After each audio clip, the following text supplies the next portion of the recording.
Film की शुरुआत एक स्कूल को दिखाने से होती है जहां एक क्लास में डिटेक्टिव पूछताछ करने आते हैं क्योंकि अचानक स्कूल से एक लड़की गायब हो गई थी। डिटेक्टिव सबसे पूछते हैं कि वो लड़की कहां पर गई, पर कोई भी नहीं जानता था कि आखिर वो कैसे अचानक गायब हो गई। तब डिटेक्टिव कहते हैं कि हम इस केस को खुला ही छोड़ रहे हैं, अगर किसी को भी जानकारी मिले तो फौरन हमें बता दिया जाए। इसी क्लास में एक लड़की ईडन और उसकी दोस्त भी थी। ये दोनों पढ़ाई में बहुत अच्छी होती हैं। ये स्कॉलरशिप चाहती थी ताकि आगे भी अच्छे से कॉलेज में पढ़ सके। क्लास खत्म होने के बाद ईडन एक लड़के के पास जाती है जिसका नाम बैरेट था। वो अपने दो दोस्तों के साथ खड़ा होकर बातें कर रहा था। तभी ईडन आकर बैरेट को कहती है कि मैं तुम्हारे डैड से मिलना चाहती हूँ। दरअसल उसके डैड प्रेसिडेंट के ऑफिस में काम करते थे जो ईडन को स्कॉलरशिप दिलवा सकते थे। ये सुनकर बैरेट कहता है कि उनके पास टाइम ही नहीं होता, इसलिए वो तुम्हें नहीं मिलेंगे। उसकी बात टालकर ईडन बैरेट से पूछती है कि क्या आज रात तुम्हारे घर में पार्टी है। बैरेट कहता है कि हाँ, मेरे मॉम डैड घर पर नहीं है तो मैंने पार्टी रखी है जिसमें मैंने अपने सभी दोस्तों को बुलाया है। अगर तुम भी अपनी दोस्त के साथ आना चाहती हो तो आ सकती हो। इस बात से एडन खुश हो ही रही थी कि तभी यहाँ उसकी दोस्त भी आ जाती है जिससे ईडन पार्टी के बारे में बताकर कहती है कि रात को तैयार रहना, हम भी बैरेट के घर पार्टी में जाने वाले हैं। रात होते ही ईडन पार्टी के लिए तैयार हो जाती है जहाँ उसके डैड गाड़ी में उसे छोड़ने जा रहे थे। रास्ते में ये लोग ईडन की दोस्त को भी ले लेते हैं। फिर ईडन के डैड बैरेट के घर इन्हें छोड़कर चले जाते हैं। दोनों लड़कियां पार्टी में आ जाती हैं जहां बैरेट की दोस्त दोनों के मोबाइल्स ले लेती है, बताते हुए कि इस पार्टी में यहाँ कोई भी मोबाइल इस्तेमाल नहीं कर सकता। जिसके बाद दोनों ऊपर जाती हैं ताकि बैरेट से मिल सके, क्योंकि ईडन का प्लान था कि वो अपनी बातों से बैरेट को इम्प्रेस करेगी ताकि वो उसे अपने डैड से मिलवा सके। सबसे पहले ईडन अपनी दोस्त को बैरेट की दोस्त के पास भेजती है ताकि वो ईडन के पीछे ना आ जाए। और जब बैरेट अकेला था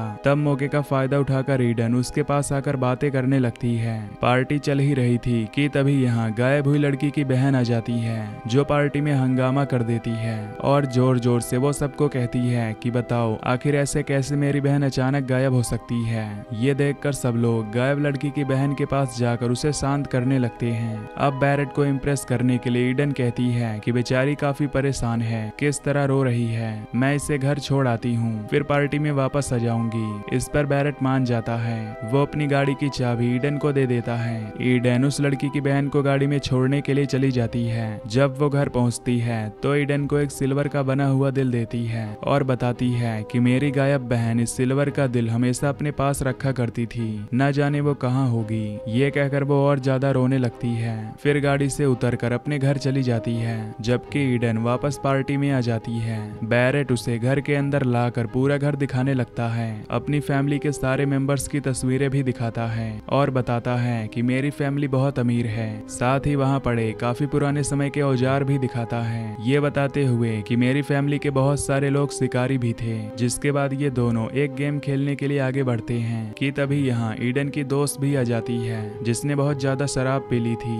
उसे इतना नशा चढ़ा हुआ था कि वो तो ठीक से चल भी नहीं पा रही थी। उसे पकड़कर ईडन बैरेट से पूछती है कि इसे कहाँ लेकर जाऊं। बैरेट बताता है कि इसे ऊपर वाले कमरे में ले जाओ। ईडन उसे कमरे में ले जाकर सुला देती है। इस कमरे के बाथरूम में बैरेट का दोस्त भी बैठा हुआ था जो काफी नशा कर रहा था। उसके चेहरे को देखकर लग रहा था कि जैसे उसने बहुत बड़ी गलती कर दी है। ईडन नीचे आकर बैरेट से पूछती है कि अगर मैं ये गेम जीत गई तो क्या फिर तुम मुझे अपने डैड से मिलवा दोगे। इस पर बैरेट मान जाता है और ईडन वो गेम जीत भी जाती है। बैरेट का दोस्त जब बाथरूम से बाहर आता है तो वो ईडन की दोस्त को बेड पर लेटा हुआ देखकर खुद भी आकर लेट जाता है। उसे क्योंकि हर मौके पर तस्वीर बनाने का शौक था तो वो उसकी भी तस्वीर बनाने की कोशिश करता है, लेकिन तभी यहाँ ईडन आ जाती है, इसीलिए हड़बड़ी में वो फोन को वहीं गिरा देता है। ईडन को उसे यहाँ देखकर गुस्सा आता है, इसीलिए वो उसे यहाँ से भगाकर दरवाजे को बंद कर लेती है।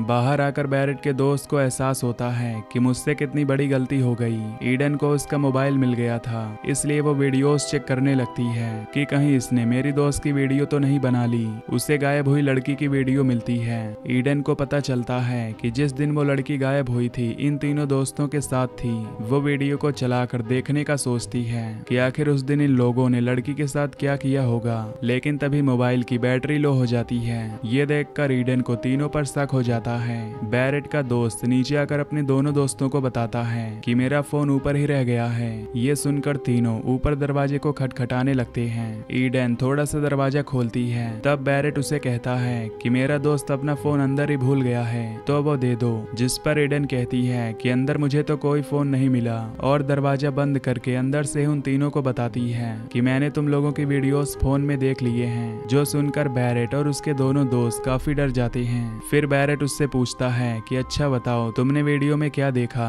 ईडन कहती है कि मैं धीरे धीरे वीडियो देख ही रही थी और मोबाइल की बैटरी लो हो गई, लेकिन तुमने उस लड़की के साथ जरूर कुछ गलत किया है और अब ना जाने वो कहाँ होगी। बैरेट उसे दरवाजा खोलने का कहता है, लेकिन वो दरवाजा खोलने को तैयार नहीं होती। थोड़ा सोचने के बाद वो उनके सामने शर्त रखती है कि तुम ऐसा करो, मुझे इस फोन का चार्जर दे दो, मैं पूरी वीडियोस देखना चाहती हूँ, जिसके बाद मैं दरवाजा भी खोल दूंगी और ये फोन भी वापस लौटा दूंगी। पर इसके लिए बैरेट नहीं मानता, साथ ही उसे काफी गुस्सा भी आ गया था, इसीलिए वो नीचे जाकर पार्टी बंद कर देता है और सबको वापस अपने अपने घर जाने का कहता है। ईडन खिड़की के जरिए जब सबको जाता हुआ देखती है तो मदद के लिए आवाजें लगाने लगती है, पर कोई भी उसकी आवाज सुन नहीं पाता। ईडन सोचती है कि वो तीनों भी बाकी लोगों के साथ बाहर चले गए होंगे। तभी उसे याद आता है कि पार्टी में एक लड़की के पास चार्जर था, इसीलिए वो चुपके से नीचे जाती है, लेकिन इससे पहले उसे लेकर वापस आती बैरेट का दोस्त उसे पकड़ लेता है। पर ईडन खुद को बचाने के लिए उसके नाक पर मुक्का मारती है, जिससे उसकी नाक से खून आने लगता है, और जब वो चार्जर उठाकर भागने लगती है तो बैरेट भी चार्जर को पकड़कर खींचने लगता है, जिससे चार्जर दो हिस्सों में टूट जाता है। ये देखकर ईडन जल्दी से भागकर वापस कमरे में आ जाती है।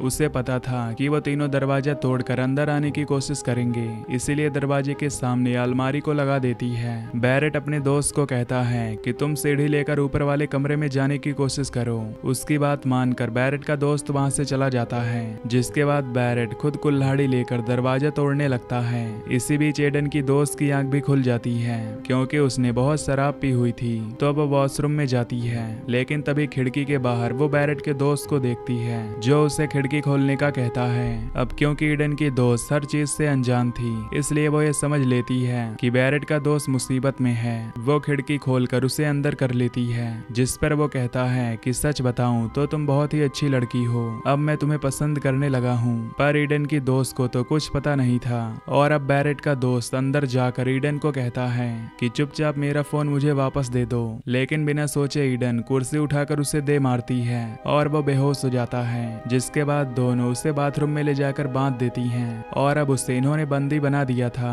उसके साथ ये दोनों भी बाथरूम में ही बंद थे। इसी बीच बैरेट दरवाजे को तोड़कर जैसे तैसे अंदर आ जाता है और देखता है कि ईडन और उसकी दोस्त उसके दोस्त को बाथरूम में बंदी बना चुकी हैं, जिसका दरवाजा भी उन्होंने लॉक कर लिया है। ईडन के डैड देखते हैं कि पार्टी खत्म हो गई है, इसलिए सभी लोग वहां से बाहर निकल रहे हैं। वो उनमें अपनी बेटी ईडन को ढूंढते हैं, लेकिन वो कहीं भी नहीं मिलती। बैरेट के दोस्त को जब होश आता है तो ईडन उसे बाथटब में बिठा देती है और पानी में ड्रायर रखने लगती है ताकि उसे करंट लगे। ये देख बैरेट का दोस्त रोने लगता है और पूछता है कि तुम आखिर ये क्यों कर रही हो, तुम्हें क्या चाहिए। ईडन कहती है कि बाहर कमरे में फोन है और तुम्हारा दोस्त बैरेट भी अंदर आ चुका है, उससे कहो कि वो तुम्हारा फोन मुझे दे दे ताकि मैं पुलिस और अपने डैड को कॉल कर सकूं। तब उसका दोस्त कहता है कि प्लीज फोन दे दो, जिस पर बैरेट जवाब देता है कि सॉरी मेरे दोस्त, लेकिन मैं ऐसा कभी नहीं करूंगा। जिसके बाद वो अपनी फीमेल फ्रेंड को सीढ़ी के जरिए ऊपर जाने को कहता है ताकि वो अपने दोस्त को बचा सके।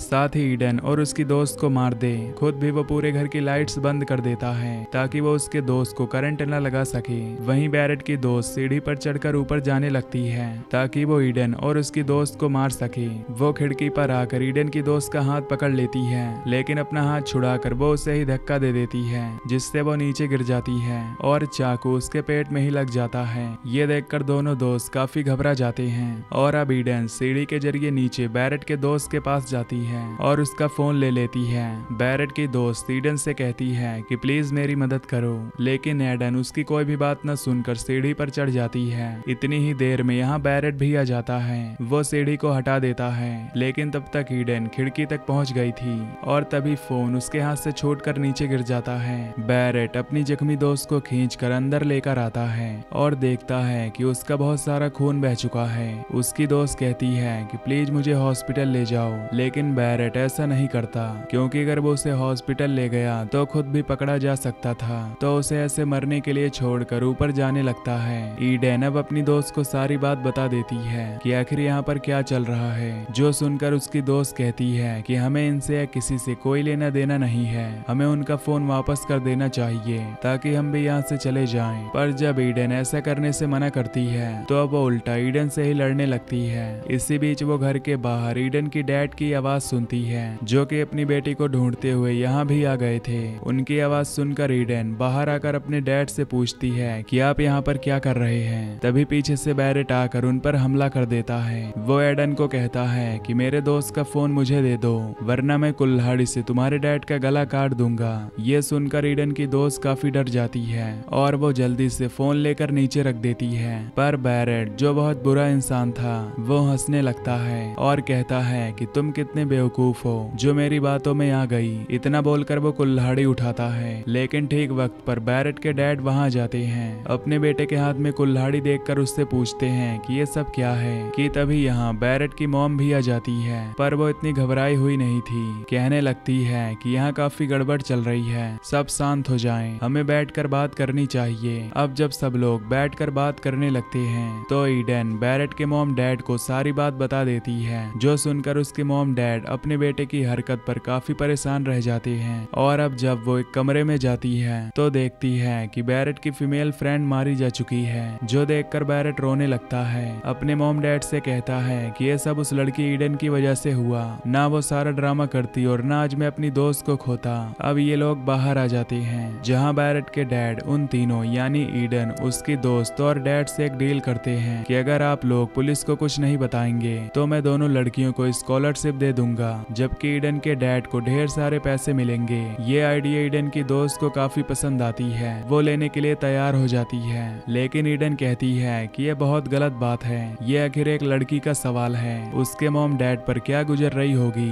इसीलिए सॉरी मैं ये डील नहीं ले सकती, क्योंकि जो बैरेट और उसके दोस्तों ने किया वो एक जुर्म है और एक जुर्म में मैं किसी का साथ नहीं दे सकती। यहाँ सबके सामने वो फोन को चार्ज करके वीडियो देखने लगती है, जिसमें वो देखते हैं कि मजे मजे में बैरेट ने उस लड़की को गाड़ी से ठोक दिया, जिसके बाद तीनों दोस्तों ने उसकी लाश को नदी में फेंक दिया। ये देखकर तीनों काफी डर जाते हैं और वहाँ से भागने की कोशिश करते हैं कि तभी अचानक बेहोश हो जाते हैं, क्योंकि बैरेट की मॉम ने उन्हें पीने के लिए जो ड्रिंक दी थी उसमें एक गोली मिला दी थी, जिससे इन तीनों की बॉडी पैरालाइज हो जाएगी। ईडन को जब होश आता है तो वो खुद को अपने डैड और दोस्त को एक गाड़ी में पाती है और देखती है कि बैरेट उन्हें भी उस नदी के पास ले जा रहा है। बैरेट उसे बताता है कि मैंने ये प्लान बनाया है कि मैं तुम तीनों को अब गाड़ी समेत नदी में फेंक दूंगा, ताकि पुलिस को ये लगे कि गाड़ी का एक्सीडेंट हुआ जिस वजह से तुम सबकी मौत हो गई। ईडन देखती है कि उसके डैड और दोस्त को अभी भी होश नहीं आया, पर अब जब ये नदी किनारे आते हैं तो बैरेट की मॉम उसकी दोस्त को कहती है कि तुम्हें अपने दोस्त की लाश को भी तो ठिकाने लगाना है। तो अब अपनी दोस्त की लाश को भी गाड़ी में रख देता है, और क्योंकि बैरेट कोई सबूत छोड़ना नहीं चाहता था इसलिए वो पीछे से आकर अपने दोस्त पर हमला करके उसे भी मार देता है, उसकी लाश को भी गाड़ी में रख देता है। ये लोग अब गाड़ी को स्टार्ट करके नदी में धकेल देते हैं। कुछ देर के बाद दिखाया जाता है कि ईडन और उसकी दोस्त किसी तरह बच गई हैं, जबकि ईडन के डैड की मौत हो गई है। वो चाहती थी कि वो फिर से जाकर उन्हें भी मार डाले, क्योंकि उनकी वजह से उसके डैड मारे गए थे।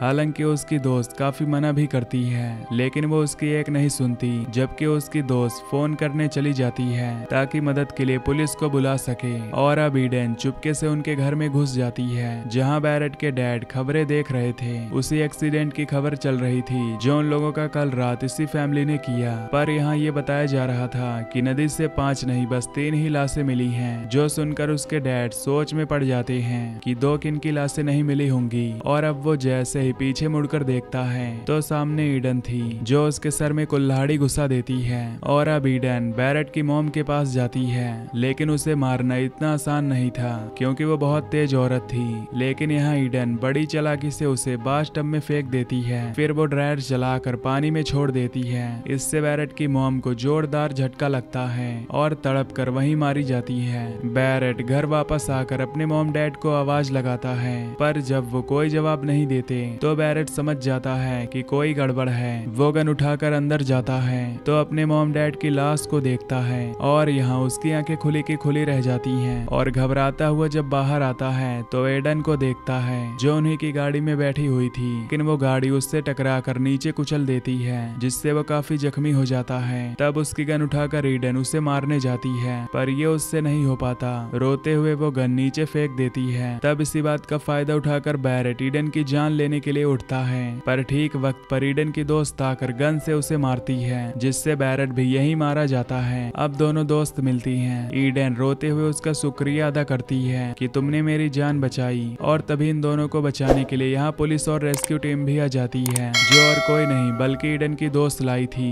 और इसी के साथ ये मूवी यहीं पर खत्म हो जाती है।